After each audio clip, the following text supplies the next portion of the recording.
HMS union ఇక్కడికి వచ్చి నిజాలు చెప్తా ఉంటే జీర్ణించుకోలేక పోలీసులను అడ్డుపెట్టి మమ్మల్ని ఆపడానికి ప్రయత్నం చేసింది. మరి పోలీసులు ఆపేటంత పరిస్థితి లేదు.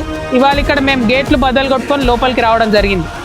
వస్తే కార్మికులందరినీ ముందే మస్టర్ వేసి లోపలికి పంపించారంట. ఐఎన్టీయూసీ యూనియన్, ఏటీసీ యూనియన్ వీళ్ళిద్దరు కూడా మీ దగ్గరికి కార్మిక సంఘాలు రాకుండా ఎట్లా అడ్డుపడుతున్నారో, ఎట్లా మీ భరతం పట్టాలో అవన్నీ కూడా కార్మికులకు మేము ఎక్స్ప్లెయిన్ చేసి చెప్తాం. ఇబ్బంది ఏం లేదు. కంకణం కట్టుకొని వచ్చినాం. మీలాగా ప్రభుత్వానికి లొంగిపోవడానికి ఇక్కడికి రాలేదు కాబట్టి ఖచ్చితంగా నికార్సుగా కార్మికుల పక్షాన నిలబడతాం, కలబడతాం, కొట్లాడతాం, మాట్లాడతాం.